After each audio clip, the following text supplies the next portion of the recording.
Judge Frederick Block, 90 years old, after having sentenced Walter Johnson before him in 1997 to 5 life terms, called the punishment he imposed 27 years ago too harsh, quote, the product of ill-considered laws and his own inexperience, meaning the judge's own experience, and he freed Mr. Johnson, who hours later walked out of prison and back into society. Judge Block said, judges gain insights that with the passage of time only can come with experience on the bench and their judicial maturation. Just like prisoners who have evolved into better human beings during their lengthy periods of incarceration, judges also evolve with the passage of years on the bench. And 90-year-old Judge Block has written a book called A Second Chance. A federal judge decides who deserves it, meaning who deserves a second chance. Walter Johnson is here with me in studio, which is also my law firm. He's here with his beautiful wife, Coach Coco, who's got her camera out and she's doing her thing.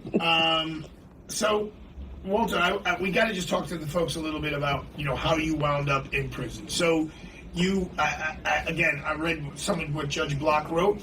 Back in the day, you mentioned your mom was a Jehovah's Witness, but you robbed some of the Jehovah's Witnesses? Yes, I did. Okay. And did you actually go to trial and get sentenced to these 5 life terms?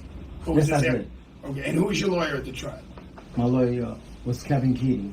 Oh, okay. Kevin J. Keating. I know who that is as well. And is that the judge who and that's the case that you got sentenced for all of them? Yes. Okay. Yes. Tell the ladies and gentlemen of the jury tell the ladies and gentlemen who are listening, not of the jury,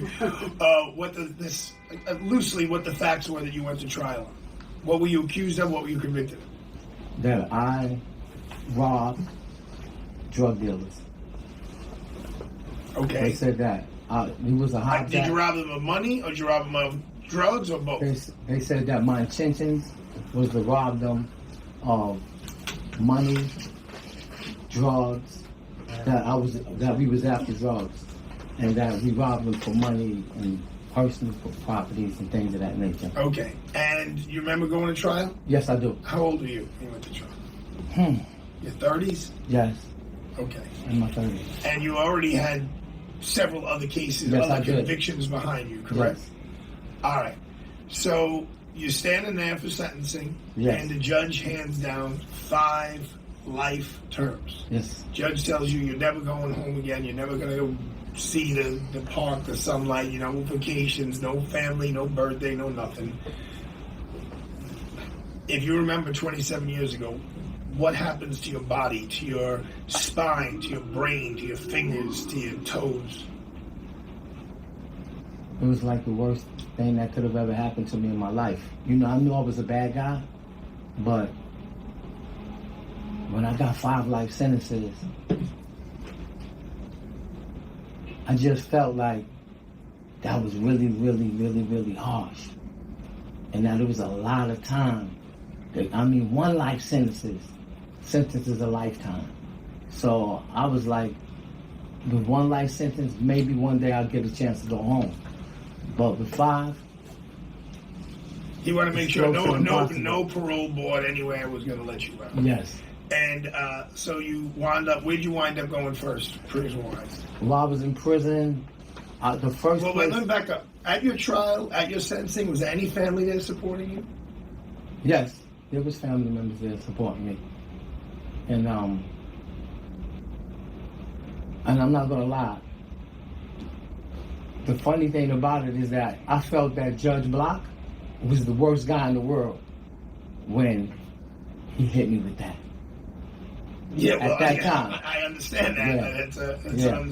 And before we get to you going in prison, if you're talking to parents out there right now, right, whose kids are on that road where they can take the high road or take the low road, right, knowing what you know now, how old are you? 61. 61. Knowing what you know now, what would you tell those mothers and fathers about their kids who are maybe headed in the wrong direction? I would tell those parents to take a special interest in their children and don't take the company that their children keep for granted. Sometimes, like me, I had lived a double life because my mom was a Jehovah's Witness. But when I was in the street, I hung out with older guys, and you know, when you're young, they use you, but you want to be accepted. And a lot of times when you come, if it's a community, a bad community, if a child is fearful, they could be manipulated into doing things that they wouldn't normally do. But because they want to be accepted and they want to feel protected. So parents should definitely be keeping an eye on the company their children are keeping. That's Yes. your first and foremost.